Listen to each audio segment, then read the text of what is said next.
Apreciados hermanos, que el Señor los bendiga grandemente donde quiera nos encontremos. En el libro de Marcos, capítulo 13, versículo 35 y 37, dice lo siguiente: Velad pues, porque no sabéis cuándo el Señor de la casa ha de venir, si a la tarde, o a la medianoche, o al canto del gallo, o al amanecer. No sea que viniendo de repente os halle durmiendo, y lo que a vosotros digo, a todos los digo, velad. El Señor Jesús está describiendo acá, o está amonestando a su pueblo a que velen. Dicho sea de paso, la profecía o la afirmación de Cristo en esta parte de las Escrituras está hablando del periodo de la noche, es decir, está describiendo 4 diferentes periodos: el atardecer, la medianoche, el canto del gallo y el amanecer. Es nuestro propósito en esta hora para estudiar las Escrituras, de poder investigar un poco acerca de las 4 vigilias, y es precisamente lo que Jesús está describiendo. 4 vigilias de espera, es decir, 4 vigilias donde todo su pueblo debería estar velando, porque no sabemos en qué de esos periodos o esos 4 periodos el Hijo del Hombre ha de venir.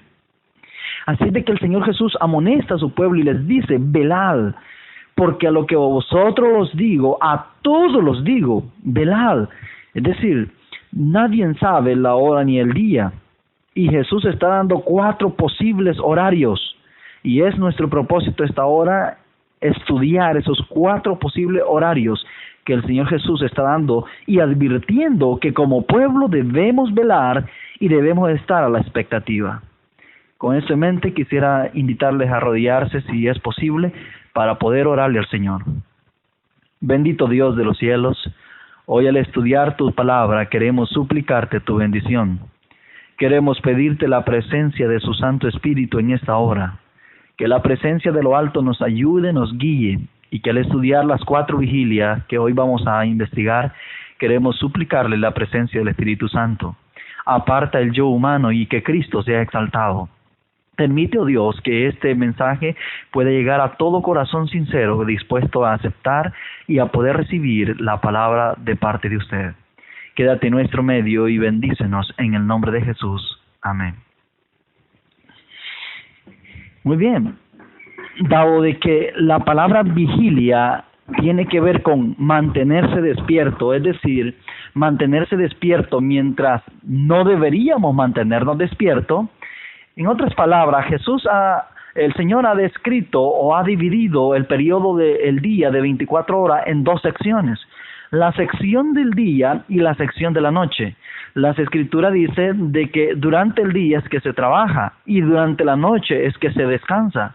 En otras palabras, la vigilia tiene que ver con una orden de mantenerse despierto en el periodo donde todos deberían estar dormidos. Es un orden un orden invertido que el Señor Jesús ha dado. ¿Por qué? ¿Cuál es el propósito del Señor Jesús al dar esta orden? En Joya de los Testimonios de la Sierva de Dios, la hermana Huay, tomo 1, página 222, dice: se pide a la iglesia de Dios que cumpla su vigilia, por peligrosa que sea, hora sea corta o larga. La sierva de Dios está diciendo que la iglesia adventista del séptimo día tiene una vigilia y que Dios le ha pedido que cumpla esa vigilia. Es decir, cuando se le pide que cumpla esa vigilia, le está diciendo que Dios desea que ella se mantenga despierta en esa vigilia. Esa es la misión de la iglesia adventista, mantenerse despierta en su vigilia, porque ella tiene su vigilia. Ese es nuestro propósito en este estudio, descubrir cuál es la vigilia de la iglesia adventista, dado de que Jesús en Marcos 13, 35 al 37 nos habló de 4 diferentes vigilias. Nos habló de la vigilia del atardecer, la vigilia de la medianoche, la vigilia del canto del gallo y la vigilia del amanecer. Así es de que hay 4 diferentes vigilias y una de esas 4 le corresponde a la iglesia adventista del séptimo día. Y ese es nuestro propósito, entenderlo. Ahora, El Señor Jesús, al decir de que debemos velar durante esta vigilia, o durante estas vigilias, lo está diciendo en contexto de su llegada, es decir, de su venida. Hermanos queridos, tenemos entonces que buscar en la historia cuándo es que esta parábola iba a ser ejecutada o se iba a cumplir. Es decir, la parábola nada más se puede cumplir en un periodo cuando se esté esperando a Jesús o cuando ya se esté anunciando que Cristo va a venir. Pablo aconsejó a muchos de su tiempo que estaban levantándose dentro de las iglesias de Tesalónica y diciéndole al pueblo de Tesalónica de que Cristo estaba por regresar y que Jesús estaba volviendo. Pablo advirtió, y si quieren, vamos a ir al libro de Tesalonicenses, Segunda de Tesalonicenses, capítulo 2, versículo 1 y 3. Dice Segunda de Tesalonicenses, capítulo 2, versículo 1 al 3, dice: Pablo, en respuesta a estas aseveraciones que muchos estaban haciendo en ese momento, escribe este párrafo o esta escritura en Tesalonicenses para dejar un principio sentado en el pensamiento de los tesalónicos. Dice: os rogamos, hermanos, pues, que en cuanto a la venida de nuestro Señor Jesucristo y nuestra reunión con Él, que no seáis prestamente movidos de vuestro pensar, ni seáis conturbados ni por espíritu, ni por palabra, ni por carta como nuestra, como que el día de Cristo está cerca.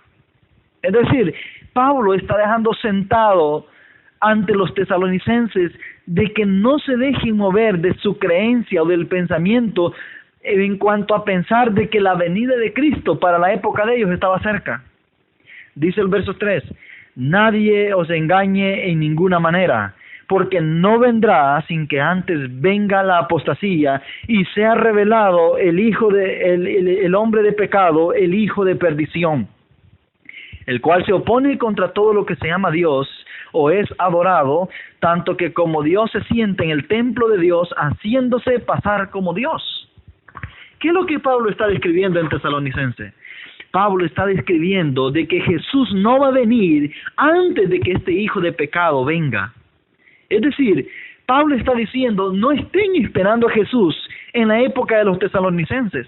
Le está diciendo a los tesalonicenses, no esperen a Cristo en su época, porque en realidad Él no va a venir hasta que el hijo de pecado haya venido primero y se haya sentado sobre el trono de Dios, sobre el templo de Dios, haciéndose pasar como Dios. ¿Qué es lo que está queriendo decir Pablo? Pablo está derrumbando toda aquella doctrina que se había levantado en la época de los tesalonicenses, en su época, diciendo que Cristo estaba llegando. Pablo está derribando todas esas falsas esperanzas y está diciendo, no, eso no va a ocurrir hasta que el hombre de pecado, la gran apostasía, llegue primero. ¿A qué evento estaba refiriéndose? Se estaba refiriendo Pablo en cuanto a esa gran apostasía y ese hombre de pecado que se iba a sentar. En el Conflicto de los Siglos, página 405. Reitero, Conflicto de los Siglos, página 405. Dice lo siguiente, la hermana Juárez comentando este texto. El apóstol Pablo advirtió a la iglesia que no debía esperar la venida de Cristo en tiempo de él. Ese día, dijo, no puede venir sin que antes haya venido primero la apostasía y sin que haya sido revelado el hombre de pecado. Nótese, solo después, ¿qué dice ella? Solo después que se haya producido la gran apostasía y se haya cumplido el largo periodo del reino del hombre del pecado, podemos esperar el advenimiento de nuestro Señor Jesús. ¿Después de cuándo, dice la sierva de Dios? Solo después de que el hombre de pecado haya traído la gran apostasía, hasta después de él y de su gobierno y reinado, podemos esperar la venida del Señor. Dice, el hombre de pecado, que también es llamado el misterio de iniquidad, hijo de perdición, y el inicuo, representa al papado. ¿A quién representa? Dice, al papado, el cual, como está predicho en las profecías, conservaría su supremacía durante 1260 años. Este periodo terminó en 1798. La venida del Señor no podía verificarse antes de dicha fecha. San Pablo abarca con su aviso toda la dispensación cristiana hasta el año 1798, y solo después de esta fecha debía ser proclamado el mensaje de la segunda venida de Cristo. Nótese, hermanos queridos, que la sierva de Dios está diciendo que el mensaje de la segunda venida de Cristo, es decir, la espera de la venida de Cristo, no podía verificarse antes de 1798, porque hasta 1798 el hombre del pecado iba a estar gobernando en esta tierra. Y Pablo en Tesalonicenses está diciendo que la venida de Cristo no va a ocurrir hasta que el hombre de pecado haya venido y haya traído la gran apostasía y se haya hecho pasar como Dios y sentarse en el templo de Dios. Es decir, las vigilias, o sea, el periodo de espera no podía empezar antes de 1798, por lo tanto las vigilias no empezaron a correr antes de esa fecha. En otras palabras, Jesús estaba declarando acerca de esta escena hasta después de 1798, y solamente después de 1798 podía presentarse o podía empezar su función o su cumplimiento, las 4 vigilias. Miren lo interesante, en el Conflicto de los Siglos, página 405, dice lo siguiente también: semejante mensaje, hablando de la segunda venida, no se predicó en los siglos pasados. San Pablo, como lo hemos visto, no lo predicó. Predijo a sus hermanos la venida de Cristo para un porvenir muy lejano. Los reformadores no lo proclamaron tampoco, es decir, Martín Lutero y todos los reformadores subsiguientes. Martín Lutero, dice ella, fijó la fecha del juicio para cerca de 300 años después de su época. Pero desde 1798 el libro de Daniel ha sido desellado, la ciencia de las profecías ha aumentado y muchos han proclamado el solemne mensaje del juicio cercano. Es decir, la hermana White está poniendo hasta después de 1798 que se podían empezar el periodo de espera del Señor Jesús. En Marcos 13:35 dice: velad, porque no sabéis cuándo vendrá el Señor de la casa, si al anochecer, a la medianoche, al canto del gallo o a la mañana. Está dando 4 posibles periodos, 4 posibles tiempos. Ahora, es necesario que entendamos el sistema de la noche, de las 12 horas de la noche. Si bien es cierto, en el tiempo judío, el día era contabilizado por las horas, pero la noche era contabilizado por 4 diferentes periodos, que se le bien llamaban las 4 vigilias. Es decir, la primer vigilia era considerada desde que se ponía el sol, a las 6 de la tarde aproximadamente, y hasta las 9 de la noche, las primeras 3 horas de la noche. La medianoche, es decir, la segunda vigilia, era considerada de las 9 de la noche a las 12 de la medianoche. Ahora, el canto del gallo era el periodo de las 12 de la noche a las 3 de la mañana. Y la vigilia, es decir, la vigilia de la mañana, era considerada de las 3 a las 6 de la mañana. Así es de que allí están 4 vigilias. Cada una está dividida por 3 horas diferentes. Y durante estas 3 horas diferentes que esta vigilia están repartidas o divididas, cada una se contabiliza como una vigilia. Ahora, quiero decirles que esta es una contabilidad parabólica. En otras palabras, no necesariamente identifica una cantidad de años o meses por cada vigilia, y que todas tienen que ser igual en cantidad de tiempo, porque como es parabólico, el periodo no tiene una numeración específica de años. Unas pueden ser tantos años, otras pueden ser más años. El punto es que lo que Dios está queriendo resaltar es que el periodo de noche está dividido en 4 sesiones. Y la primera sesión que encontramos en Marcos 13:35 es el anochecer. Es decir, la vigilia del anochecer, que es de las 6 a las 9 de la noche, tiene que ser la primer vigilia, o figura como la primer vigilia. Ahora, como es un periodo de espera, es un tiempo de espera, esta primer vigilia es la que abrió el proceso de espera. ¿De esperar a quién? Bueno, esperar al Señor Jesús. Quiere decir de que como antes de 1798 no se estaba esperando a Jesús, en algún momento después de 1798 se tenía que empezar a esperar a Jesús. Por lo tanto, debería de venir un mensaje que indicara que Jesús estaba viniendo. Así de que tenemos que buscar después de 1798 un periodo donde un mensaje que se proclamara que Jesús estaba viniendo. Cuando ese mensaje llegue de que Jesús estaba viniendo, entonces podemos identificar cuándo empezó la primera vigilia, es decir, el primer periodo de espera. En el libro del Conflicto de los Siglos, página 377 dice: Miller había dedicado 2 años al estudio de la Biblia, cuando en 1818 llegó a tener la solemne convicción de que unos 25 años después aparecería Cristo para redimir a su pueblo. ¿Cuándo dice que Miller finalmente empezó a llegar a la conclusión de que Cristo venía dentro de 25 años? Dice en el año 1818, es decir, en el año 1818 en los Estados Unidos por primera vez se empezó a proclamar el mensaje de la segunda venida de Cristo, anunciando que Cristo venía. Miller había sacado este cómputo de Daniel 8:14, de los 2300 tardes y mañana, y había llegado a la solemne conclusión de que en el año 1843 Cristo vendría a la tierra y que la segunda venida vendría a la escena.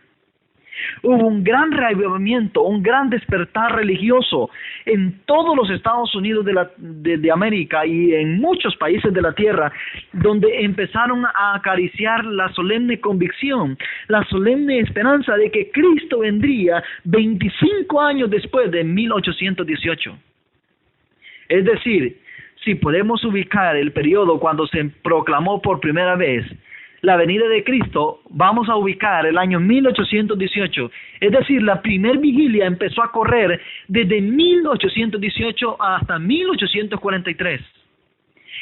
Es decir, Dios envió un mensaje preciosísimo al mundo, anunciándole que Él venía por segunda vez. Ahora bien, Primeros Escritos, página 232 dice: los ángeles de Dios acompañaron a Guillermo Miller en su misión. Firme e intrépido, proclamaba el mensaje que se le había confiado. Vi que Dios estaba en la proclamación del tiempo de 1843. Era su propósito despertar a la gente y colocarla en un punto de prueba donde se decidiese en pro o en contra de la verdad. Algunos ministros se convencieron de la exactitud de los cálculos y las interpretaciones dadas a los periodos proféticos. Y sigue diciendo la cita, y renunciando a su orgullo y a sus emolumentos y a sus parroquias, fueron de lugar en lugar para proclamar el mensaje. Es decir, Dios proclamó a través de sus mensajeros en ese tiempo el mensaje de la segunda venida de Cristo. El mensaje de la segunda venida de Cristo fue proclamado sobre la ancha y faz de la tierra, empezando desde Estados Unidos, y el periodo de espera finalmente inició. Jesús finalmente era anunciado que vendría por segunda vez, y había un movimiento religioso que se había empezado a levantar sobre toda la faz de la tierra, teniendo como epicentro los Estados Unidos, anunciando que en el año 1843 vendría Jesús. Pero había oposición. No todos estaban dispuestos a creer, especialmente porque Mateo 24:36 dice: pero el día y la hora nadie lo sabe, ni aun los ángeles de los cielos, sino solo mi Padre. Muchos ministros altaneros y hermanos altaneros de todas las denominaciones de esa época se levantaron contra Guillermo Miller y contra todos los seguidores de Guillermo Miller, acusándolos de heréticos, porque estaban anunciando el día, el año y la hora de que Cristo vendría a la tierra, cuando la Biblia decía que el día y la hora nadie lo sabe. Hermanos queridos, el mensaje era impopular. Nadie iba a estar dispuesto a creerlo. Nadie estaría dispuesto a creerlo a no ser de que tuviera la humillación de Cristo en su corazón, a no ser que se humillara como un niño y estuviera dispuesto a poder seguirle a pesar de no entender muchas cosas. Pero una gran multitud creyó y siguió el movimiento millerita. La predicación repercutió sobre muchos lugares. Entre esos, la hermana Elena de White y toda su familia fueron fieles creyentes del mensaje de Miller, creyendo firmemente de que el mensaje de Miller era verdad y que Dios había mandado ese mensaje en su gran misericordia para redimir a su pueblo en el año 1843. Esos 25 años fueron los 25 años más sabrosos que quizás el movimiento millerita pudo haber vivido. Todos tenían la convicción solemne de que Jesús venía en 1843. Empezaron a vender sus posesiones, empezaron a vender todos sus bienes y a dedicarlo, a invertirlo en la obra del mensaje de esa época. Todos estaban anhelando, esperando, deseando que ese año llegara para finalmente recibir posesiones y un reino mucho más superior al que ellos tenían. Así es de que, a pesar de que había acérrima oposición, muchos fueron desfraternizados de las iglesias, muchos fueron destituidos, otros fueron despreciados, otros fueron rechazados, a muchos se les expulsó y se les cerró las puertas para no poder ser más parte de la iglesia de la cual pertenecía. La hermana White fue defraternizada de la iglesia millerita, de la iglesia metodista, juntamente con su familia. Miller fue defraternizado de la iglesia bautista, y así muchos otros seguidores de diferentes denominaciones fueron defraternizados y expulsados de las iglesias por creer simplemente al mensaje que Guillermo Miller estaba proclamando. En el libro de Primeros Escritos, página 233, y Conflicto de los Siglos, página 380, dice: la predicación de una fecha definida para el advenimiento levantó violenta oposición en todas partes, desde el ministro en el púlpito hasta el más descuidado y empedernido pecador. El ministro hipócrita y el descarado burlón decían: pero del día y la hora nadie sabe, ni los unos ni los otros querían ser enseñados y corregidos por quienes señalaban el año en que creían que terminarían los periodos proféticos y llamaban la atención a las señales que indicaban que Cristo estaba cerca y a las puertas. Así es de que la oposición fue acérrima. La oposición fue no solamente de unos cuantos, sino que desde el ministro hasta el cristiano más asolapado que estaba dentro de las iglesias, se levantaron contra el mensaje. Es decir, el mensaje era impopular. Conflicto de los Siglos, página 422. Muchos fueron perseguidos por sus hermanos incrédulos. Para conservar sus puestos en la iglesia, algunos consintieron en guardar silencio respecto a su esperanza, pero otros sentían que la fidelidad para con Dios les prohibía tener así oculta la verdad de que Él les había comunicado. No pocos fueron excluidos de la comunión de la iglesia por la única razón de haber dado expresión a su fe en la venida de Cristo. Muy valiosas eran estas palabras del profeta dirigidas a los que sufrían esta prueba de su fe. Vuestros hermanos, los que os aborrecen y os niegan por causa de mi nombre, dijeron: glorifíquese el Señor, mas Él se mostrará con alegría vuestra, y ellos serán confundidos. Es decir, los hijos de Dios, los milleritas, aquellos sinceros de corazón que habían aceptado el mensaje de Miller, fueron expulsados de las sinagogas, rechazados, fueron despreciados por la sociedad misma. El mensaje que proclamaban era un mensaje impopular, pareciera ser no agradable para el pueblo. El mismo pueblo estaba en contra de todos esos que habían aceptado ese mensaje. Pero miren el Conflicto de los Siglos, en la página 423 dice: los que habían aceptado el mensaje velaban por la venida de su Salvador con indecible esperanza. El tiempo en que esperaban ir a su encuentro estaba próximo. ¿Qué dice que pasaba con ellos? Los que habían aceptado el mensaje velaban por la venida del Señor. Ahora, quiere decir que si velaban, estaban vigilando. Es decir, ellos estaban cumpliendo una vigilia. Y como ya vimos que desde 1818 por primera vez se proclamó la venida de Jesús a esta tierra, quiere decir que la vigilia que ellos estaban velando era la primer vigilia que el Señor Jesús relató en el libro de Marcos capítulo 13. Así es de que, hermanos queridos, la primer vigilia estaba allí revelada en el año 1818 en adelante hasta 1843. En el libro de Salmos, capítulo 11, verso 5, el Señor sabía que dentro del movimiento millerita no todos estaban sinceramente siguiendo las convicciones de Miller. Y sabía de que muchos de ellos estaban simplemente por miedo o terror de poder encontrarse con el Señor Jesús, si eso llegaba a ocurrir. Así es de que en el Salmo 11:5 dice, el Señor prueba al justo, pero al malo y al que ama la violencia su alma los aborrece. Dice Salmos que el Señor prueba al justo. Es decir, Dios iba a probar a todos estos que estaban ahí en este movimiento para ver si en verdad eran justos y estaban esperando a su Señor por convicciones rectas y correctas. Primero es escrito, página 235 dice, vi a los hijos de Dios que esperaban gozosamente a su Señor, pero Dios quería probarlos. Su mano encubrió un error cometido al computar los periodos proféticos. Quienes esperaban a su Señor no advirtieron la equivocación ni tampoco la echaron de ver los hombres más eruditos que se oponían a la determinación de la fecha. Dios quiso que su pueblo tropezase con un desengaño. Pasó la fecha señalada y quienes habían esperado con gozosa expectación a su Salvador quedaron tristes y descorazonados, mientras quienes no habían amado la aparición de Jesús, pero por miedo habían aceptado el mensaje, se alegraron de que no viniese cuando se le esperaba.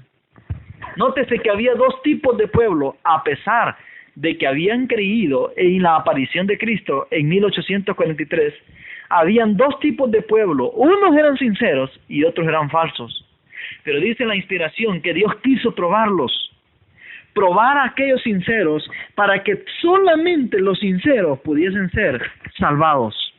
Dice que los que se habían unido a este movimiento por miedo y por tener temor a ser destruidos por esa aparición de Cristo, dice que en ese momento, cuando no ocurrió en 1843 la venida de Cristo, se sintieron felices de que Jesús no hubiese venido.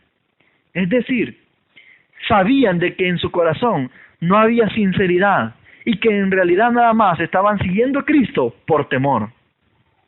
Qué interesante, hermanos queridos. Los hijos de Dios, el movimiento millerita, sufrió su primer chasco en 1843, donde ellos esperaban venir a Jesús. Es decir, en esa primera vigilia, Jesús no apareció, no llegó. Y hubo un chasco. A consecuencia de eso, multitudes de milleritas, creyentes de la segunda venida de Cristo, abandonaron el movimiento y regresaron a sus iglesias. Ahora, hay un tipo de esto, y ese tipo se encuentra en el libro de Lucas, capítulo 24:13. Mire de que ya ocurrió. Dios ya probó también a sus justos en el pasado, en cuanto a la primera venida. Esta era una prueba en cuanto a la segunda venida, lo que ocurrió con Miller. Pero ahora vamos a ver que el mismo chasco ocurrió en la primera venida. Lucas capítulo 24, versículo 13.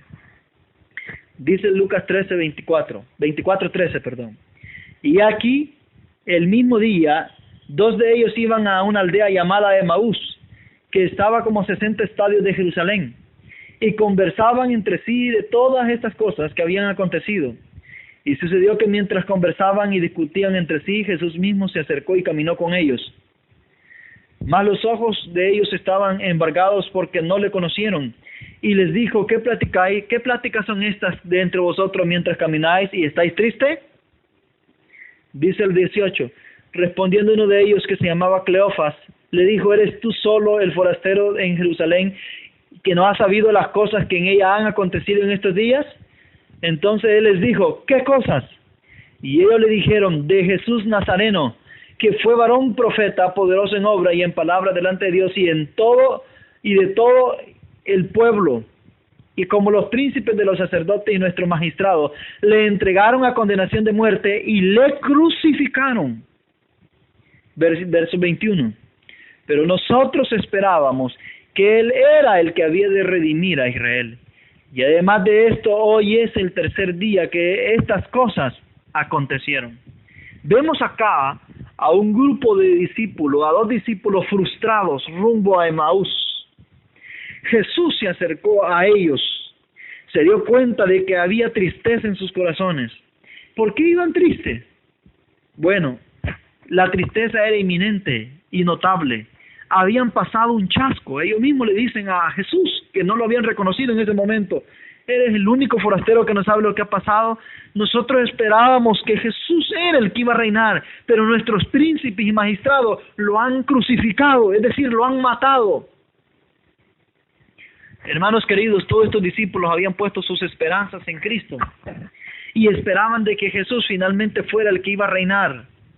Pero sucedió de que estando ellos en el proceso de las últimas 12 horas, se dan cuenta que ese rey que esperaban que iba a reinar fue crucificado. En Hechos de los Apóstoles, página 21 y 22, la sierva de Dios dice: Jesús había intentado varias veces de descorrer el velo del futuro ante sus discípulos, pero ellos no se habían interesado en pensar en las cosas que él decía. Por causa de esto, su muerte los había sorprendido, y ellos, al recapitular el pasado, se llenaron de tristeza. Quedaron amargamente chasqueados. Su fe no traspasaba las sombras que Satanás había arrojado a través del horizonte de ellos. Todo les parecía vago y misterioso. Aplastados por el desaliento, la pena y la desesperación, los discípulos se reunieron en el aposento alto y cerraron y trancaron las puertas, temiendo que pudiera sobrevenirle la misma suerte de su amado Maestro. Fue allí donde el Salvador, después de su resurrección, se les apareció. Dice que ellos se llenaron de tristeza, quedaron amargamente chasqueados. Todo les parecía vago y misterioso, aplastados por el desaliento, la pena y la desesperación. Y fue allí cuando el Salvador se les apareció después de su resurrección. Hermanos queridos, el chasco que recibieron estos discípulos no fue fácil. Ellos esperaban una cosa y recibieron otra cosa. Y ahora mire lo que dice la sierva de Dios en cuanto a esta escena, de este chasco que ocurrió en este momento de la primera venida de Cristo. En el Conflicto de los Siglos, página 401. Con todo, este contratiempo no era tan grande como el que experimentaron los discípulos cuando el primer advenimiento de Cristo. Cuando Jesús entró triunfalmente en Jerusalén, sus discípulos creían que estaba a punto de subir al trono de David y de liberar a Israel de sus opresores. Llenos de esperanza y de gozo anticipado, rivalizaban unos con otros en tributar honor a su rey. Pocos días pasaron antes que fueron testigos de la muerte atroz del Salvador y de su sepultura. Su expectación no se había realizado y sus esperanzas murieron con Jesús. Fue tan solo cuando su maestro hubo salido triunfante del sepulcro, cuando pudieron darse cuenta de que todo había sido predicho por la profecía y de que era necesario que el Mesías padeciese y resucitase de entre los muertos. Nótese, amados hermanos, y entiéndase, dice de que esta escena que ocurrió en el tiempo de Jesús era un chasco terrible, atroz, y que en realidad lo que había pasado en 1843 no era muy grande en comparación a lo que esto había ocurrido con los discípulos. En otras palabras, lo que ocurrió en 1843 fue una repetición en miniatura de lo que ocurrió con estos apóstoles. Un chasco, porque estaban esperando a Jesús de una manera, pero Jesús iba a llegar de otra manera. Y eso fue lo que ocurre en 1843. Es decir, Dios había ocultado ciertos cómputos, ciertos asuntos de fechas, y de tal manera que no pudieron distinguir. Así también los israelitas. Dios ocultó, o más bien dicho, los fariseos le ocultaron al pueblo algunas cuantas verdades que debían haber sido entendidas, de tal manera que no se dieron cuenta ni reconocieron o no se dieron cuenta de que Jesús iba a morir en esa primera venida. Así de que en Lucas capítulo 24, versículos 25 y 26, ahora Jesús mire lo que les dice. Cuando ellos se dan cuenta que quedaron chasqueados, que se le explican a Jesús de que ellos esperaban que ese que había muerto iba a redimir a Israel. Ahora Jesús viene y les dice, en el 25, capítulo 24 de Lucas. Y fueron algunos de los nuestros, dice al 25, perdón hermanos. Entonces él les dijo: oh insensatos y tardos de corazón para creer todo lo que los profetas han dicho. ¿Cuántos profetas habían dicho de que Jesús iba a morir? Jesús dice: todos. ¿No era necesario que el Cristo padeciese estas cosas y que entrara en su gloria? Y comenzando desde Moisés, es decir, desde los primeros libros, y de todos los profetas, les declaró en todas las escrituras lo concerniente a él. Hermanos queridos, dice el verso 28, llegando a la aldea donde iban, él hizo como que iba más lejos. Pero ellos lo constriñeron diciendo: quédate con nosotros porque se hace tarde y el día ya ha declinado. Entró pues a quedarse con ellos, y aconteció que estando sentado con ellos a la mesa, tomó el pan y lo bendijo y partió y les dio. Entonces le fueron abiertos los ojos y le reconocieron, mas él desapareció de su vista. Verso 32. Y se decían el uno al otro: ¿no ardía nuestro corazón en nosotros mientras nos hablaba en el camino y cuando nos abría las escrituras? Y levantándose en la misma hora se regresaron hacia Jerusalén y hallaron a los 11 reunidos y a los que estaban con ellos. ¿Qué ocurrió con estos discípulos amedrentados? Según Lucas dice que Dios les dio más luz. Jesús les reveló toda la luz concerniente al caos y al chasco que habían recibido con la muerte de él mismo. Les explicó de que todos los profetas habían anunciado que él iba a morir. Les anunció de que todos los profetas habían declarado que iba a sufrir y que finalmente iba a entregar su vida y entrar en su gloria. Eso es lo que los apóstoles y los discípulos no habían entendido, de que Jesús ya había anunciado de que él iba a morir y que todos los profetas habían declarado semejante profecía. En el libro del conflicto de los siglos, página 551, 351 y 352 dice: los que proclamaron esta amonestación dieron el debido mensaje a su debido tiempo, pero así como los primeros discípulos, es decir, aquellos discípulos, declararon: se ha cumplido el tiempo y se ha acercado el reino de Dios, fundándose en la profecía de Daniel 9, es decir, de las 70 semanas, así también Miller y sus colaboradores predicaron el mensaje fundado en Daniel 8:14 y en Apocalipsis 14:7, sin echar de ver que el capítulo 14 de Apocalipsis encerraba aún otros mensajes que debían ser proclamados también antes del advenimiento del Señor. Ambas escuelas, ojo, la escuela de los discípulos de Cristo y la escuela de Miller, ambas escuelas cumplieron la voluntad de Dios, proclamaron el mensaje que él deseaba que fuese proclamado, y ambas, debido a su mala comprensión del mensaje, sufrieron desengaño. Es decir, la sierva de Dios está comparando el chasco de los discípulos anteriores al chasco de los milleritas. En la historia de la redención, página 384, dice: cuando el año 1843 pasó, sin que hubiera producido el advenimiento de Jesús, los que habían esperado con fe su aparición quedaron por un tiempo con dudas y perplejidades. Pero a pesar de su chasco, muchos continuaron investigando las Escrituras, examinaron nuevamente las evidencias de su fe y estudiaron cuidadosamente la profecía para tener más luz. El testimonio de la Biblia en apoyo de su posición parecía claro y concluyente. Ciertas señales que no se podían interpretar mal indicaban que la venida de Cristo estaba cerca. Los creyentes no podían explicar su desilusión. No obstante, se sentían seguros de que Dios los había conducido a su experiencia pasada. Es decir, de una cosa ellos estaban claros, que la razón por la cual habían llegado a esas conclusiones era porque Dios los había conducido ahí. Que era el Espíritu de Dios quien les había hecho tal y semejante revelación, y que las fechas estaban correctas, pero que no entendían qué era en realidad lo que había ocurrido. Así de que ella compara la escena de los discípulos y su chasco con el chasco de 1843. Ese chasco que hizo que muchos y multitudes abandonaran el movimiento. Así también en el movimiento de Cristo, multitudes lo abandonaron y lo dejaron solo. Solamente quedaron 120 con él. Es decir, los justos. Primero es escrito, página 74 dice: he visto que el diagrama de 1843 fue dirigido por la mano del Señor y que no debe ser alterado, que las cifras eran como Él las quería, que su mano cubrió y ocultó una equivocación en alguna de las cifras, para que nadie pudiese verla hasta que la mano de Dios se apartase. ¿Quién fue el que estuvo detrás de este desengaño?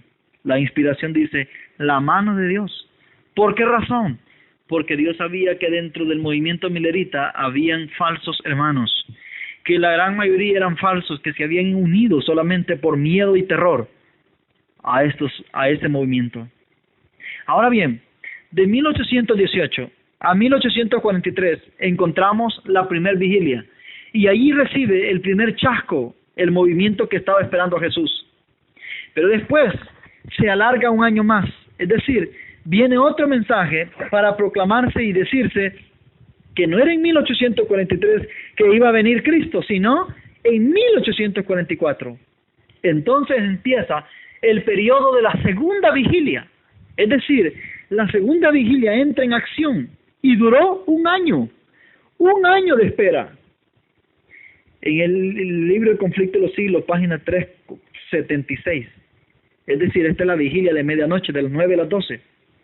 Miller y sus colaboradores creyeron primero que los 2300 días terminaban en la primavera de 1844, mientras que la profecía señalaba el otoño de ese mismo año. La mala inteligencia de este punto fue causa de desengaño y perplejidad para los que habían fijado para la primavera de dicho año, el tiempo de la venida del Señor. Pero esto no afectó en lo más mínimo la fuerza de la argumentación, que demuestra que los 2300 días terminaron en el año 1844 y que el gran acontecimiento representado por la purificación del santuario debería verificarse entonces. Así es de que se dio otra fecha, y la fecha ahora era 1844, y era el otoño de 1844. Se alargó un año más anunciándole al pueblo que Jesús en realidad no iba a venir en 1843 y que había habido un error en el cómputo, pero que vendría en el otoño de 1844. La pregunta es, ¿estarían dispuestos a seguir todo el movimiento milerita a esta segunda predicción? Y la verdad es que no. Grandes multitudes abandonaron el camino. Multitudes enteras dejaron el camino y decidieron no avanzar a este segundo periodo de espera, es decir, la segunda vigilia. Así es de que en 1 Corintios 1:27 nos dice quiénes son los que nada más decidieron seguir. Dice, sino que lo necio del mundo escogió Dios para avergonzar a los sabios, y lo débil del mundo escogió Dios para avergonzar a lo fuerte. Es decir, los que siguieron creyendo de que Jesús venía en 1844, quizás fueron los más sencillos y humildes del movimiento milerita. Todos aquellos hombres elocuentes, aquellos hombres altaneros quizás, o aquellos hombres de espíritu subversivo que estaban dentro del movimiento milerita, tuvieron que abandonar la fila porque su fe estaba fundamentada sobre la arena. Los que siguieron este siguiente tiempo de espera, es decir, esta segunda vigilia, solamente serían aquellos necios, es decir, aquellos tercos en el buen sentido de la palabra, que estarían dispuestos a seguir al Cordero por donde quiera que él fuera. Solo aquellos que estuvieran dispuestos a poder seguir creyendo de que la profecía era correcta. Y entre esos hermanos queridos estaba la hermana White y estaban toda la familia de la hermana White. Primero es escrito, página 238. Dice lo siguiente: fueron pues enviados ángeles del cielo para alentar a los desanimados santos y prepararlos para la magna obra de la que les aguardaba. Los hombres de mayor talento no fueron los primeros en recibir este mensaje, sino que fueron enviados ángeles a los humildes y devotos, y los constriñeron a pregonar el clamor: aquí viene el esposo, salid a recibirle. Los primeros en recibir este mensaje fueron los más espirituales, y los que en un principio habían dirigido la obra fueron los últimos en recibirlo y ayudar a que resonase más potente el pregón. Aquí viene el esposo, salid a recibirle. Sentían los santos un espíritu de solemne y fervorosa oración. Reinaba entre ellos una santa solemnidad. Los ángeles vigilaban con profundísimo interés los efectos del mensaje y alentaban a quienes lo recibían. y apartándolos de las cosas terrenas para abastecerse ampliamente en la fuente de salvación, habían hecho un completo sacrificio, una entera consagración y esperaban ser transmutados en inmortalidad. Pero estaban destinados a un nuevo y triste engaño. Pasó el tiempo en que esperaban la liberación. Se vieron aún en la tierra y nunca les había sido más evidente los efectos de la maldición. Habían puesto sus efectos en el cielo y habían saboreado anticipadamente la inmortal liberación. Pero sus esperanzas no se habían realizado. Así es de que Dios decidió probar una vez más al pueblo. Dice de que todos estaban destinados a un nuevo y triste engaño. Ya habían recibido un engaño en 1843 y ahora se enrumbaban a un segundo engaño, a un gran chasco. Y hermanos queridos, esta iba a ser una prueba de fuego. Solamente los sinceros de corazón iban a estar dispuestos a avanzar a la tercera etapa. La segunda vigilia tenía como propósito probar todavía al pueblo de Dios y sacar a todos los que no eran sinceros dentro de ese movimiento. Yo no sé si ustedes han leído el libro de Jueces, capítulo 7, versos 6. Vamos a ver el libro de Jueces. Ocurrió algo semejante. Dios prueba a los justos, hermanos. Dios prueba a los sinceros de corazón. Y Él prefiere tener a 10 sinceros que tener a 100 hipócritas. Jueces, capítulo 7. Jueces capítulo 7, versículo 6.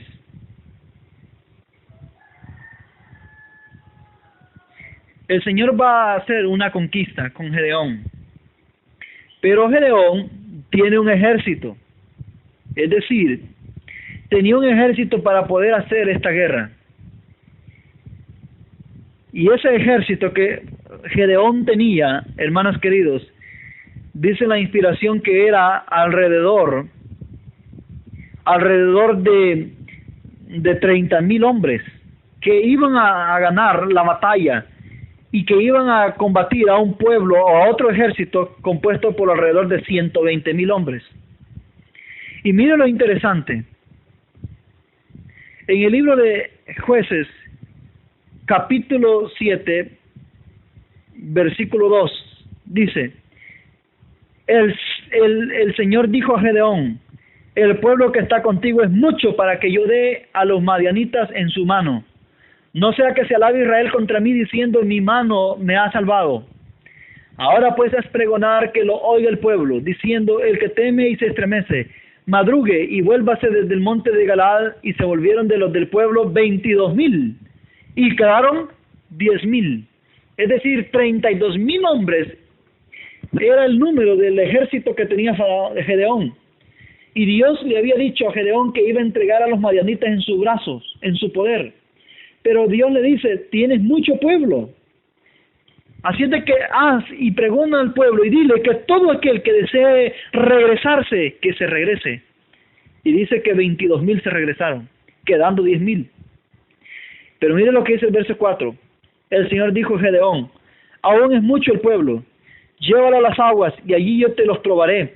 Y será de que el que yo te dijere, vaya contigo, irá contigo. Mas de cualquiera que yo te dijere, no vaya contigo, el tal no irá. Entonces llevó al pueblo a las aguas. Y dijo el Señor a Gedeón: cualquiera que lame las aguas con su lengua, como lame el perro, aquel pondrás aparte. Asimismo cualquiera que se doblare sobre sus rodillas para beber. Y fue el número de los que lamieron las aguas, llevándole en la mano a la boca 300 hombres, y todo el resto del pueblo se dobló sobre sus rodillas para hacer las aguas. Entonces el Señor dijo a Gedeón: con estos 300 hombres que lamieron agua os salvaré, y entregaré a los madianitas en tus manos, y que se vaya toda la demás gente, cada uno a su lugar. Dice el Señor que le dijo a Gedeón, después de que le quedaron solamente 10,000, Gedeón, es mucho pueblo, haz que pasen, y solamente aquel que lleve agua en sus manos y no se agache y se quede allí agachado, ese es el único que llegará a formar parte de la victoria que yo voy a dar. Es decir, 300 hombres. No es con ejército, hermanos, no es con espadas, sino con su espíritu, ha dicho el Señor de los ejércitos. Es decir, Jueces nos está dando un ejemplo que Dios probó al pueblo en el pasado para ganar una victoria. De la misma manera, en el periodo del Gran Chasco, Dios estaba una vez más probando. Primero, hizo una prueba en 1843 y la gran mayoría abandonó el barco. Pero en 1844, Dios se proponía a hacer de que otra gran mayoría dejara todavía el remanente, quedando así un número muy pequeño. En Primeros Escritos, página 239, dice: el miedo experimentado por muchos no se desvaneció enseguida, ni se atrevieron a proclamar su triunfo sobre los desengañados. Pero al ver que no aparecía ninguna señal de la ira de Dios, se recobraron del temor que habían sentido y comenzaron sus befas y burlas. Nuevamente había sido probado los hijos de Dios. El mundo se burlaba de ellos y los vituperaba.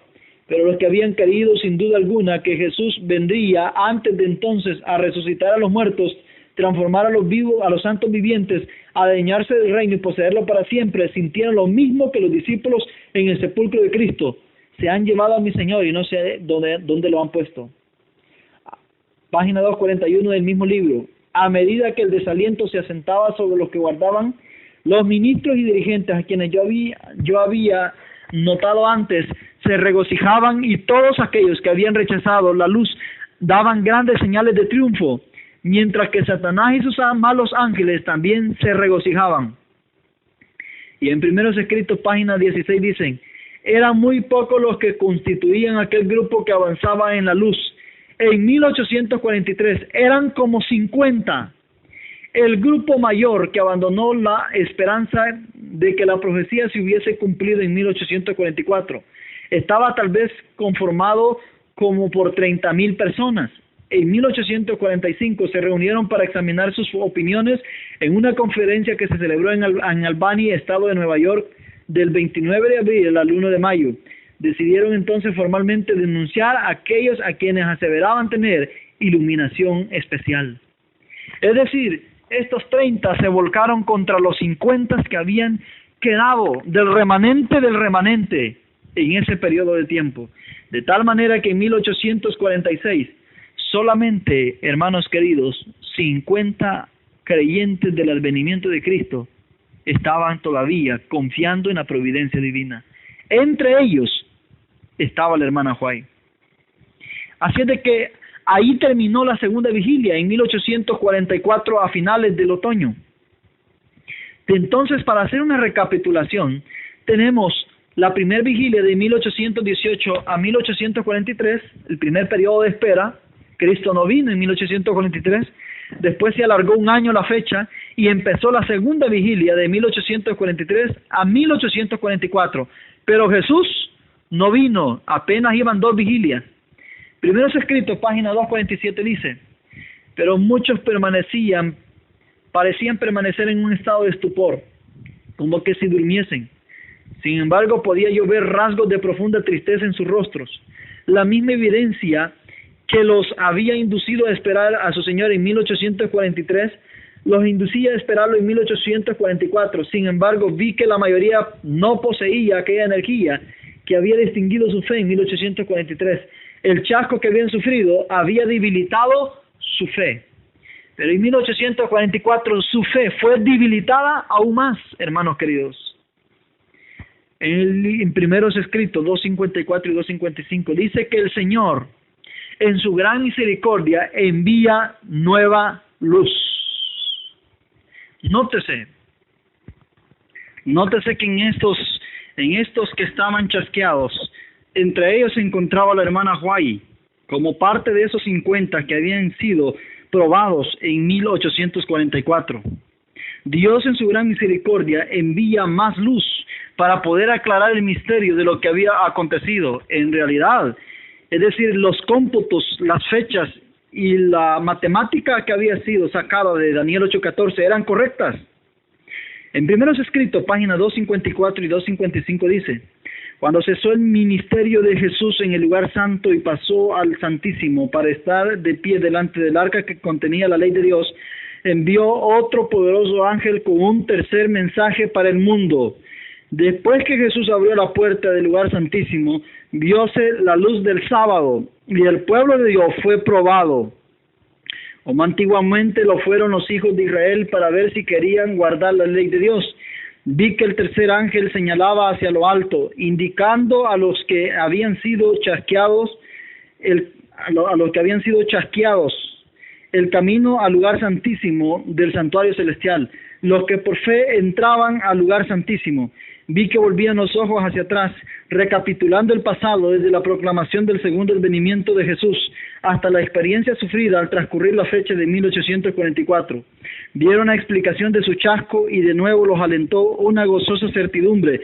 El tercer ángel había esclarecido el pasado, el presente y el porvenir, y ellos sabían que en efecto Dios los había guiado con su misericordiosa providencia.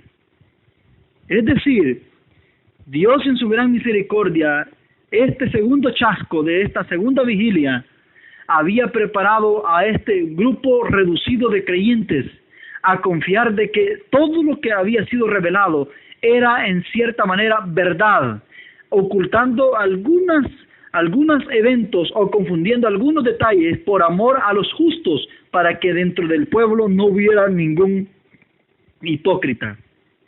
Así de que con esto cerramos la segunda vigilia y empezamos la tercera vigilia. Dice, ahora haremos la pregunta, ¿cuál es nuestra vigilia?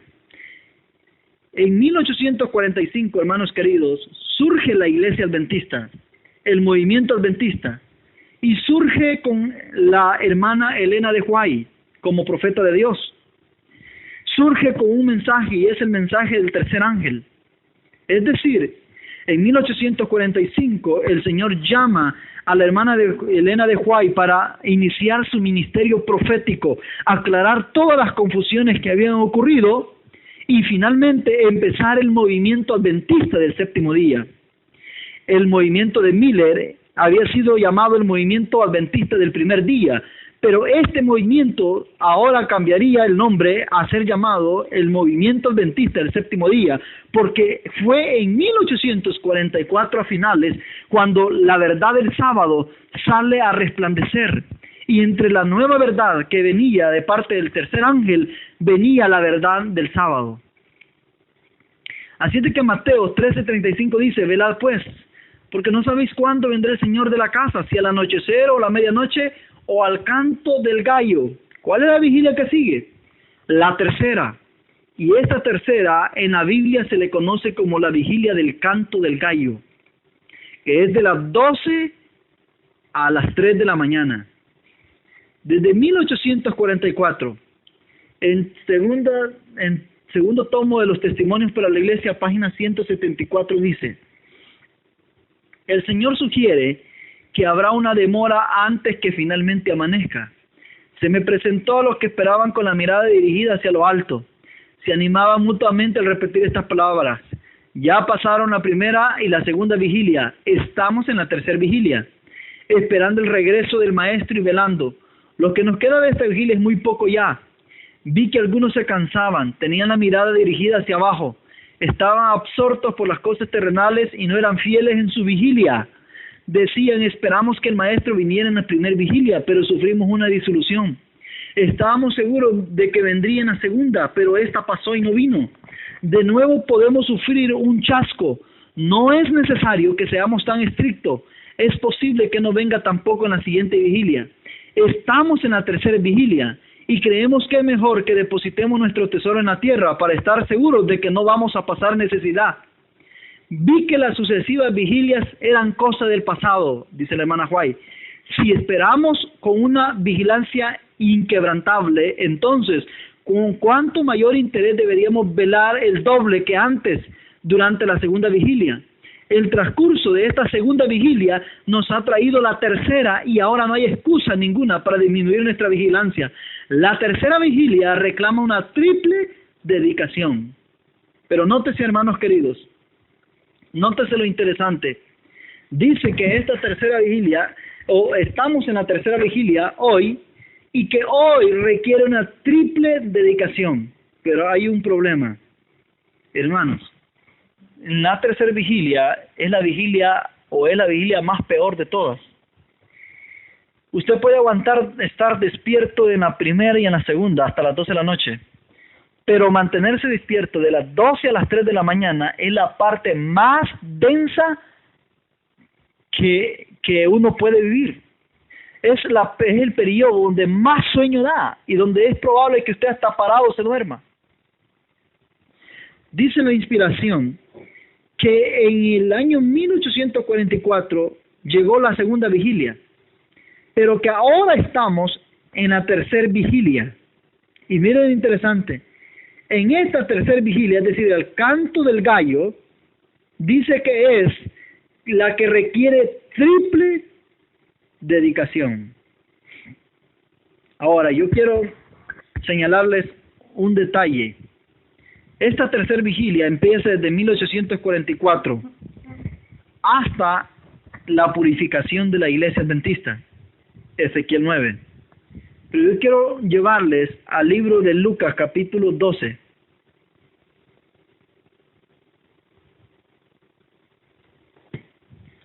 Libro de Lucas, capítulo 12.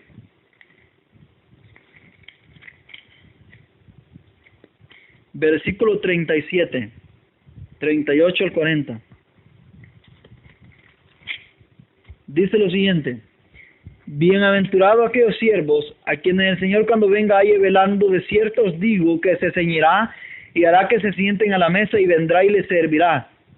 Y si viniese a la segunda vigilia, o aunque venga la tercera vigilia y los halle, bienaventurados son aquellos siervos. Y esto sabe que si supiese el padre de familia a qué hora de venir, el ladrón velaría ciertamente y no dejaría minar su casa. Vosotros también estáis apercibidos, porque a la hora que no penséis, el Hijo del Hombre vendrá. Lucas nos está dando una posible advertencia y nos dice que vigilemos 2 vigilias, y es la segunda y la tercera. Porque en la tercera puede ocurrir una venida de repente a él, es decir, a una hora que él no tiene planeado o que nosotros no planeamos esperarlo. Es decir, usted una visita la puede esperar de las 6 a las 9 de la noche. Inclusive en casos extremos la puede esperar de las 9 a las 12 de la noche. Nadie espera una visita de las 12 a las 3 de la mañana, queridos hermanos.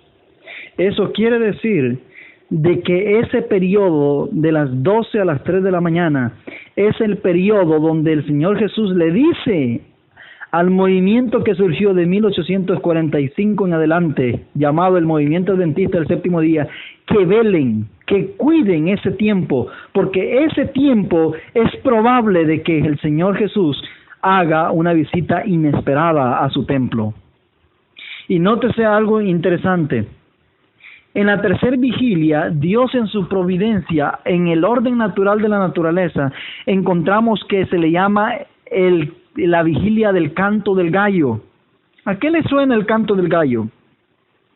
Bueno, no suena a otra cosa, sino más bien a un periodo donde en el pasado un discípulo de Cristo negó a su Señor.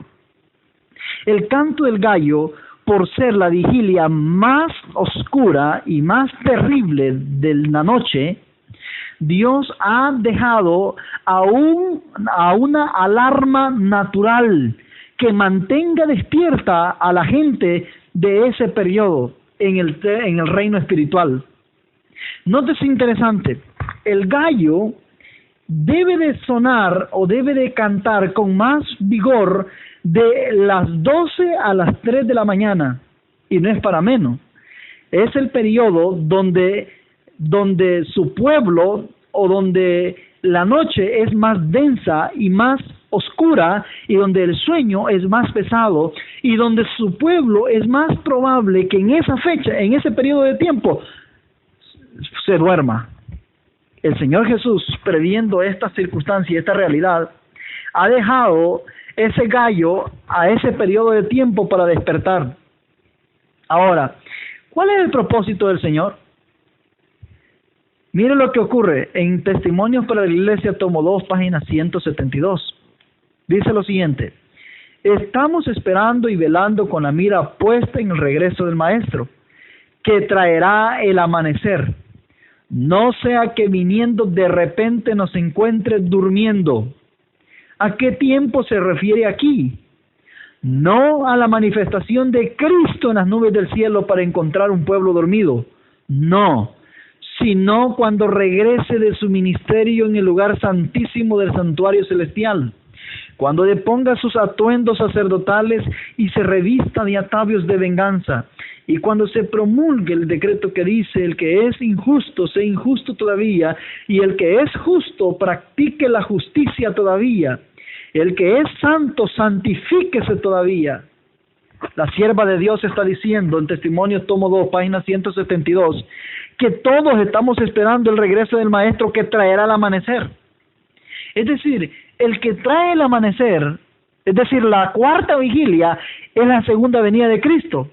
Pero ella nos advierte y nos dice: no sea que venga de repente y nos encuentre durmiendo. Hermanos queridos, la realidad es que de las 3 de la mañana a las 6 de la mañana, ya la gente se está preparando para levantarse y está alistándose para empezar las faenas del día. Recordemos que Jesús está hablando según los términos judíos, y en los términos israelitas, ese era el periodo donde el pueblo empezaba a prepararse para empezar a trabajar a partir de las 6 de la mañana. Es decir, en la cuarta vigilia ya nadie está durmiendo, todo el mundo se está despertando. Entonces, ¿por qué el Señor nos dice que tengamos cuidado, no vaya a ser que venga de repente y nos encuentre durmiendo? Es que es probable de que el Señor venga a visitar a su pueblo a un momento que el pueblo no lo esté esperando. Y ella pregunta: ¿a qué tiempo se refiere aquí? Y ella misma responde: no está la manifestación de Cristo en las nubes del cielo para encontrar un pueblo dormido. Es decir, esta venida de repente que nos puede encontrar durmiendo no es la venida de la segunda venida que estamos esperando, sino otra venida que tiene como propósito venir a hacer venganza dentro de su pueblo.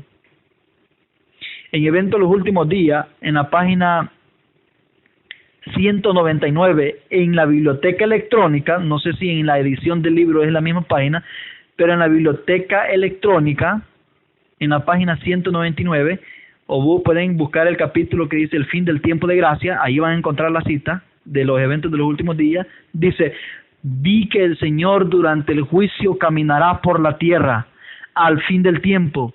Las terribles plagas comenzarán a caer, y entonces aquellos que han despreciado la palabra de Dios, la han valorado a la ligera, y irán errantes de mar a mar, desde el norte hasta el oriente, discurriendo palabra del Señor, y no la hallarán. ¿Qué es lo que la hermana White vio? Vio que el Señor caminará por la tierra en el fin del tiempo, antes de que las plagas comiencen a caer. Eso quiere decir, amados hermanos, que el Señor Jesús va a hacer una visita sorpresa y repentina al pueblo. Y la va a hacer en la vigilia, donde es probable que el pueblo esté dormido, esté desapercibido. Por eso le llama una visita repentina. Una visita repentina que nadie la espera. Es decir, todo el mundo está esperando la segunda venida de Cristo, pero la venida a su iglesia, a su pueblo, para hacer venganza dentro de él, nadie la espera. Para entender mejor esta venida secreta, escuche el tema del día grande y terrible del Eterno. Es el tema número 5. Si no lo tiene, solicítelo por medio de este número de teléfono que le vamos a dar al final, o el correo electrónico. Puede solicitarlo. Dice, allí usted va a entender mucho mejor acerca de esta venida secreta. Los hermanos pentecostales tienen razón en cuanto a una venida secreta. Donde ellos están equivocados es que ellos piensan que en esa venida secreta el Señor viene a traer a su pueblo, porque la inspiración bíblica y del espíritu de profecía nos dice que lo que viene a hacer es hacer venganza dentro de su pueblo, a destruir la cizaña y a poder hacer que el trigo resplandezca. Así es de que en la tercera vigilia hay una purga dentro del pueblo de Dios. Hay una purificación.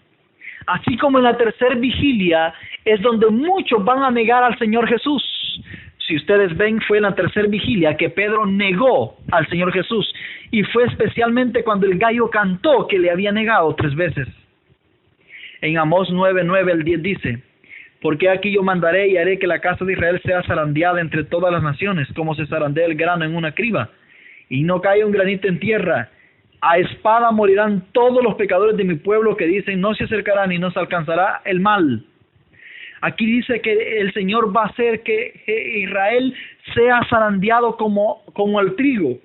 Y dice que ese zarandeo consiste en una matanza de espada contra todos aquellos que son pecadores dentro de su pueblo y que no se están dispuestos a arrepentir.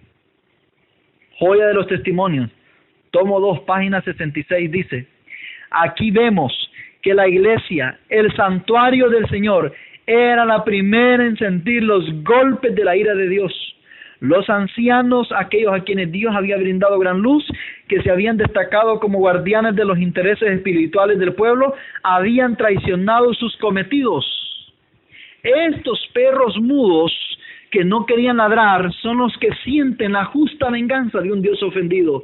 Hombres, jóvenes, niñitos, todos perecen juntos. Es decir, Dios planea hacer juicio sobre su iglesia, y es su propósito descender a su iglesia en venganza sobre aquellos que no han guardado su cometido, empezando por los ancianos, es decir, por los dirigentes que están administrando la iglesia adventista, y siguiendo hasta por el pecador más sencillo y común, que no ha querido reformarse ni reavivarse.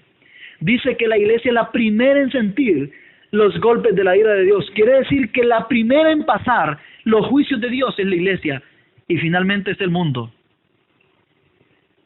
Tenemos un tipo en el libro de en el libro de Lucas 23:3, y de ahí leer el 31, Pedro y Judas son un tipo. Dice el verso 3: y entró Satanás en Judas por sobrenombre Iscariote, el cual era uno de los números de los 12. Verso 31, dijo también el Señor: Simón, Simón, he aquí Satanás os ha pedido para zarandearos como a trigo. ¿Cuándo es que Simón Pedro fue zarandeado como a trigo? ¿Cuándo es que Simón Pedro fue zarandeado dentro del movimiento de Cristo?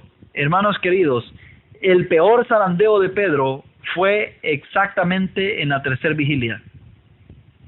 Por eso es que el Señor le dijo: cuando el gallo cante 3 veces, cuando el gallo haya cantado 3 veces, me habrás negado. Es decir, el gallo canta a la tercera vigilia. Es decir, el gallo iba a cantar y anunciar en la tercera vigilia que Pedro le había negado. Esa era la señal. En otras palabras, hermanos queridos, Pedro negó a Jesús en la tercera vigilia, y Judas traicionó a Jesús y lo vendió en la tercera vigilia. ¿Qué nos quieren decir esto? Esto nos quiere decir de que en la tercera vigilia, en el antitipo, en nuestro tiempo, y dado que la iglesia adventista, la que está ahorita en la tercera vigilia, todos aquellos faltos y no sinceros de corazón van a negar la fe, van a negar a Cristo, y algunos, muchos, lo van a traicionar y lo van a vender por los quehaceres y por las riquezas de este mundo. Hay muchos adventistas del séptimo día que van a vender a Jesús, que van a negar la verdad por causa de sus riquezas, por causa de sus bienes, por causa de sus posiciones, por no dejar de ser el anciano de la iglesia, por no dejar de ser el pastor de la iglesia. Perderán la salvación, lo venderán por un simple puesto o lo venderán por una simple moneda de plata. Y así también muchos van a hacer las de Pedro, lo van a negar, y por miedo a ser destruidos, por miedo a ser desfraternizados de la iglesia, por miedo a ser destituidos de la iglesia, van a negar la fe, negarán la verdad y traicionarán a su maestro. ¿Cuándo ocurrirá eso? En la tercera vigilia, en el canto del gallo. Y como el gallo tiene un ejemplo también, o tiene un símbolo en este asunto, El gallo es el que despierta. El gallo es el que señala de que estos dos negaron y traicionaron a Cristo. Es decir, el gallo es el que despierta. El gallo es la alarma. Eso indica que el gallo representa la alarma de su pueblo. Es decir, a un mensajero. Representa al profeta. El profeta que viene a despertar al pueblo. Y le viene a despertar con su alarma, a darle alarma, a hacerle tocar trompeta al pueblo. En el libro de Mateo 25:1 dice de que las 10 vírgenes estaban todas dormidas y alguien vino y les gritó: ahí viene el esposo, salgan a recibirle. Quiere decir que este que le gritó anunciándole que el esposo venía debe ser alguien. Y hermanos queridos, Malaquías 4, 5 y 6 dice que es el profeta Elías, que viene antes de que el día del Eterno venga. Y viene a despertar a la iglesia, viene a anunciarle a la iglesia que el día del Eterno está por llegar y que viene grande y terrible para unos y para otros. Así es de que el gallo en esta ocasión es figura del profeta que Dios va a enviar para anunciar al pueblo su transgresión, para anunciarle al pueblo su rebelión, anunciarle al pueblo que ha rechazado y que ha negado la fe. Es decir, el gallo encuentra a muchos Pedros en apostasía, negando la fe, a muchos Judas vendiendo a Cristo, vendiendo la fe, por causa de las cosas buenas de este mundo, según el mundo. Pero hermanos queridos, el propósito de que el gallo cante, es decir, el propósito de que venga un profeta y le anuncie la rebelión al pueblo, es para que los que son Pedros puedan retornar al arrepentimiento. Mire lo que dice Mateo 26:73. Mateo 26:73 dice lo siguiente: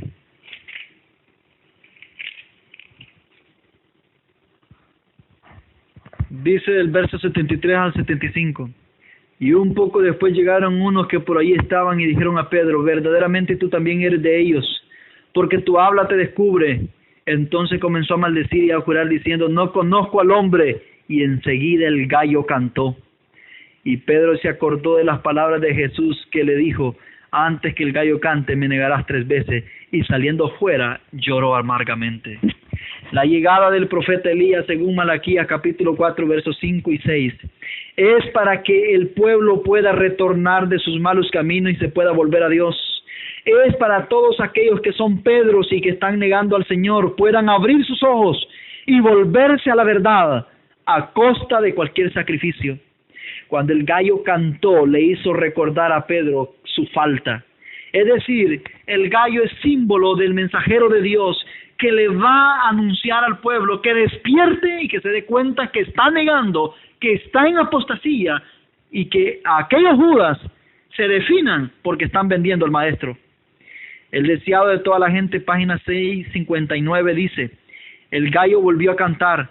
Pedro lo oyó entonces y recordó las palabras de Jesús: antes que el gallo haya cantado 2 veces, me negarás 3 veces. Reflexionó con horror en su propia ingratitud, su falsedad, su perjurio. Una vez más miró a su maestro y dio una mano sacrílega que le hería el rostro. No pudiendo soportar ya más la escena, salió corriendo de la sala con el corazón quebrantado. En el mismo lugar donde Jesús había derramado su alma agonizante ante su Padre, cayó Pedro sobre su rostro y deseó morir por haber dormido cuando Jesús le había invitado a velar y orar. Pedro había preparado el terreno para su grave pecado. Muchos adventistas del 7º día van a negar a su Señor, o están negando a su Señor porque están durmiendo en lugar de estar despierto, aun cuando el profeta, o sea, el gallo de hoy, ya les anunció que lo están negando. Ya les cantó, ya les proclamó, ya les indicó que están negando al maestro y lo están vendiendo. Hermanos queridos, en la tercera vigilia, cuando el gallo canta, es también cuando los Judas van a perder la vida. Mateo 27:3 al 5 dice: entonces Judas, el que le había entregado, viendo que era condenado, arrepentido, devolvió las 30 monedas de plata a los príncipes de los sacerdotes y a los ancianos, y dijo: yo he pecado, he entregado sangre inocente. Pero ellos dijeron: ¿qué a nosotros? Míralo tú. Y arrojando las piezas de plata en el templo, salió y se fue y se ahorcó. Hermanos, en la tercera vigilia, Dios hace una purificación en su movimiento. Así como en la tercera vigilia, Dios hizo una purificación en sus discípulos y los llegó a reflexionar y hacer entrar en sí, que habían traicionado su cometido, que habían traicionado al Divino Maestro. En la tercera vigilia, hermanos queridos, es cuando los Pedros deben ser reconvenidos a arrepentirse, devolverse a Dios en humillación, en angustia y en aflicción. Es donde deben ser reformados y reavivados, porque el gallo, es decir, el profeta, les va a indicar que han traicionado su cometido. Pero también es en la tercera vigilia donde los Judas van a morir, porque Ezequiel 9 viene. Cada día con Dios, página 265 dice: Judas no es el único ser humano que ha transitado por ese terreno. Judas era un hombre que poseía cualidades valiosas, pero no quería aprender. Cuando alguien se relaciona con otra persona que lleva el mensaje del cielo y oye la verdad, pero no la pone en práctica, ésta se empequeñece hasta llegar a ser indigna de atención para él. Así ocurrió con Judas. El hombre debe creer la verdad, debe modificar su conducta y ponerse de acuerdo con la luz que resplandece sobre él. Mientras Jesús estaba preparando a los discípulos para su ordenación, un hombre que no había sido llamado se presentó con insistencia entre ellos. Era Judas Iscariote, hombre de que profesaba seguir a Cristo. Judas creía que Jesús era el Mesías y, uniéndose a los apóstoles, esperaba conseguir un alto puesto en el nuevo reino. Judas era alguien, hermanos queridos, que por intereses personales se había unido a la iglesia, es decir, al movimiento de Cristo. Y hermanos amados, todos aquellos hipócritas que están dentro del pueblo adventista, que se han unido por intereses personales y no porque han sido convertidos por el Espíritu Santo, en la tercera vigilia perecen. Porque en la tercera vigilia Dios hace una visita sorpresa a la iglesia. Hace una visita sorpresa para poder eliminar de entre su medio a todos los Judas y para poder confrontar a los Pedros que le han traicionado, para que se vuelvan a Él en gemir y clamar, para que vuelvan al Dios eterno con todos sus corazones, con toda su vida. En manuscritos publicados, tomo 1, página 260 dice: estudiad el capítulo 9 de Ezequiel. Estas palabras se cumplirán literalmente. Sin embargo, el tiempo está pasando y el pueblo está dormido. Rehúsan humillar sus almas y ser convertidos. No por mucho tiempo el Señor tolerará a su pueblo, a quienes les han sido reveladas grandes e importantes verdades, pero que han rehusado traer esas verdades dentro de su experiencia individual. El tiempo es corto, Dios está llamando, escucharán su voz, recibirán su mensaje, serán convertidos antes de que sea demasiado tarde. Pronto, muy pronto, cada caso será decidido para la eternidad. Hoy de los Testimonios, página 66, volumen 2 dice: aquí vemos que la iglesia, el santuario del Señor, era la primera en sentir los golpes de la ira de Dios. Los ancianos, aquellos a quienes Dios había brindado gran luz, que se habían destacado como guardianes de los intereses espirituales del pueblo, habían traicionado su cometido. Hermanos queridos, después de la angustia y liberación de Pedro del antitipo, porque la iglesia adventista va a pasar una angustia como la que pasó Jacob y la que pasó Pedro, sucesivamente después de la muerte de Judas, del antitipo Judas, es decir, de todo lo que la cizaña que va a ser eliminada en Ezequiel 9, entonces la iglesia estará lista para entrar a su última vigilia, la cuarta vigilia, la misma que traerá el amanecer. De igual manera, la tercera persona de la divinidad se derrama en toda su plenitud de poder para ungir con su espíritu a todos los Pedros y discípulos que lograron pasar a la etapa triunfante. Pedro logró pasar a la etapa triunfante porque se arrepintió. Logró pasar a la cuarta vigilia porque se convirtió a Dios, se volvió al Señor y se entregó de todo corazón para no volver a ser el mismo Pedro.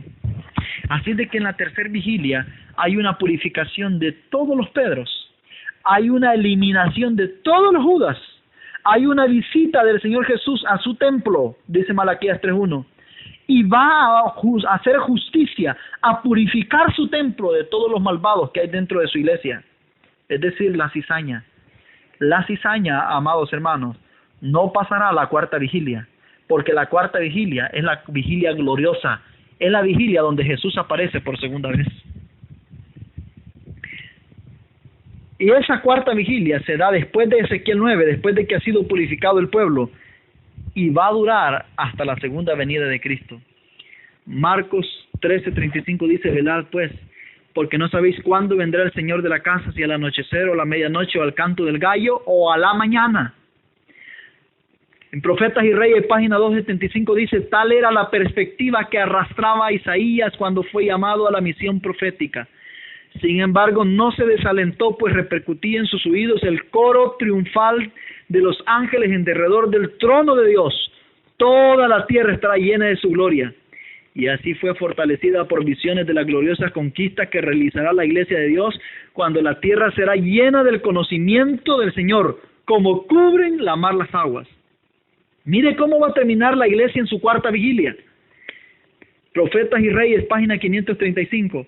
Revestida de la armadura de la justicia de Cristo, no con Pedros que niegan a Cristo, ni con Judas traidores, sino revestida de la armadura de la justicia de Cristo. La iglesia entrará en su conflicto final, hermosa como la luna y esclarecida como el sol, e imponente como ejércitos en orden. Ha de salir a todo el mundo, vencedora y para vencer. La iglesia entra en su conflicto final, hermanos queridos, victoriosa, triunfante, sin pecado y sin pecadores en su medio. Esa es la cuarta vigilia. Por eso que esa cuarta vigilia trae el amanecer, trae al Señor Jesús.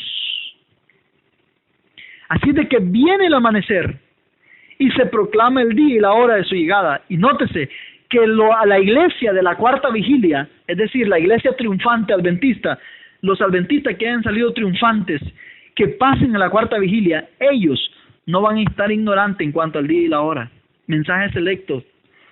Tomo 2, página 310 dice, mire cómo le llama la hermana White: qué mañana gloriosa será la de la resurrección. Qué maravillosa escena ocurrirá cuando Cristo venga para ser admirado por los que le creen. Los santos resucitados proclamarán: ¿dónde está, oh muerte, tu aguijón? ¿Dónde, oh sepulcro, tu victoria? Dice de que esta cuarta vigilia es una mañana gloriosa. El sol va a salir. Ese sol representa a Cristo, su segunda venida. Así es de que, amados hermanos, la iglesia que va a estar en la cuarta vigilia es una iglesia pura, una iglesia sin pecado, porque ya todos los impuros han sido confrontados en la tercera vigilia. Los Pedros han sido confrontados en la tercera vigilia, en el canto del gallo. Los Judas han sido eliminados en la tercera vigilia, en el canto del gallo también. Han sido exterminados para que no pasen a la tercera vigilia, a la cuarta vigilia. Lo que llega a la cuarta vigilia son Pedros transformados, Pedros convertidos, Pedros que han llorado, que se han reformado y que se han vuelto a su Señor. Y esos Pedros, es decir, la iglesia triunfante, en la cuarta vigilia, no va a estar ignorante en cuanto a la segunda venida de Cristo. Ellos van a saber cuándo es que Cristo llega. Se les va a revelar el día y la hora de la llegada de Cristo. Así es de que esa venida repentina que habla Marcos 13:35 es una venida que ocurre al canto del gallo, que ocurre en la tercera vigilia, y es exclusivamente para su pueblo, para limpiar a su pueblo, arrancar la cizaña. Para entender mejor ese tema, escuche el tema del día grande y terrible, el tema número 5, solicítelo por medio de su servidor. Pero en la cuarta vigilia, los que van a estar ahí son personas puras, y a ellos se les concede escuchar el día y la hora de la venida de Cristo. Primero es escrito, página 15. Pronto oímos la voz de Dios, semejante al ruido de muchas aguas, que nos anunció el día y la hora de la venida de Jesús. Los 144,000 santos vivientes reconocieron y entendieron la voz, pero los malvados se figuraron que era fragor de truenos y de terremotos. Pregunto, ¿va a estar la iglesia ignorante en cuanto al día y la hora en la cuarta vigilia? No, mis hermanos, porque Dios les va a revelar antes a los 144,000 el día y la hora de la venida de Cristo. Así es de que la iglesia en la cuarta vigilia no va a estar ignorante en cuanto a la venida de Cristo. Ellos van a saber muy bien cuándo es que Cristo va a llegar en la cuarta vigilia. En la tercera vigilia, ni en la segunda y en la primera, no se sabe la venida del Señor Jesús.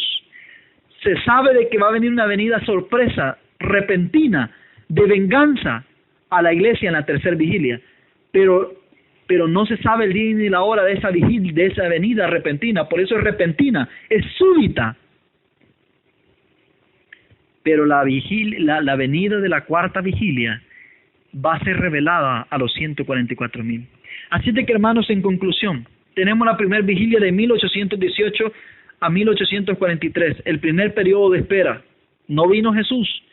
El segundo periodo es de 1843 a 1844. El segundo periodo es la segunda vigilia. Jesús tampoco vino. La tercera vigilia es de 1844 hasta Ezequiel 9, la eliminación de los Judas y la negación de Pedro. Es decir, cuando Ezequiel 9 venga, hasta la venida secreta de Cristo, que Él ejecute sobre su iglesia.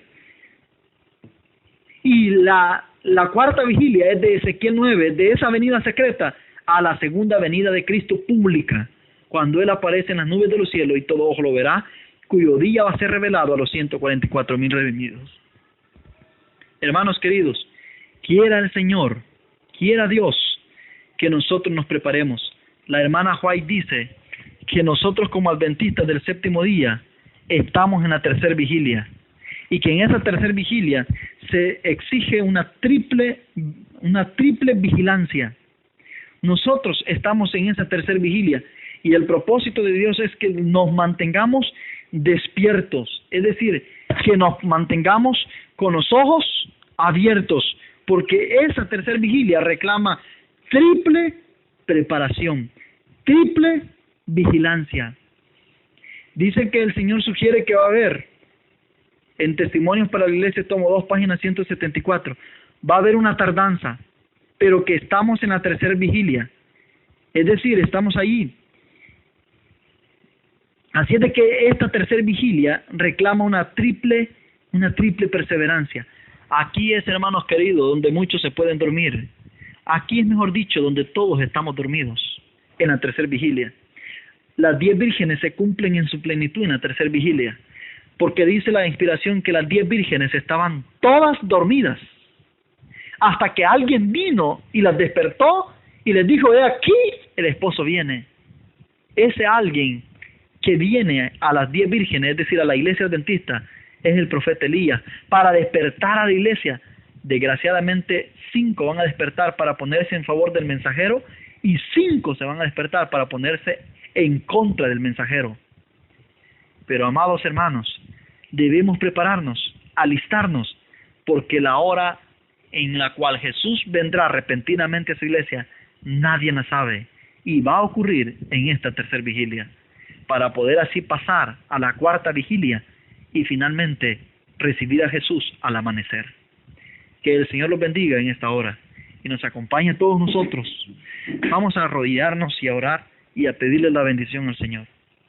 Querido Dios, gracias por su amor, por sus misericordias y su bondad. Danos en esta hora tu bendición. Permítenos, Señor, entender y comprender que como pueblo estamos en la tercera vigilia, que debemos prepararnos, que aquí es donde va a cantar el gallo, va a venir el profeta, va a presentarse profeta de parte de usted a su pueblo, con el propósito de despertarnos, con el propósito de mantenernos despiertos y alistarnos para cruzar a la cuarta vigilia. Queremos ser, Señor, aquellos que crucen a la cuarta vigilia. No queremos ser los Judas que serán eliminados en la tercera vigilia, en la intervención que Dios va a hacer. Permítenos, oh Dios, triunfar y vencer, y que la bendición del cielo esté sobre cada alma sincera. Quédate, Señor, con cada uno de nosotros, en el nombre de Jesús. Amén. Si usted, hermanos queridos, desea los temas en audio, nosotros tenemos 2 medios para poderle enviar estos temas. Y para cualquier información, puede escribirnos y solicitar los estudios al correo electrónico, que es el siguiente: La Verdad Profética 1930 @gmail.com. Repito, el correo electrónico, La Verdad Profética 1930 @gmail.com. Todo corrido y en minúscula. Escríbanos y solicite sus estudios y con gusto se lo estaremos enviando. Que el Señor los bendiga y nos preparemos para ir al reino.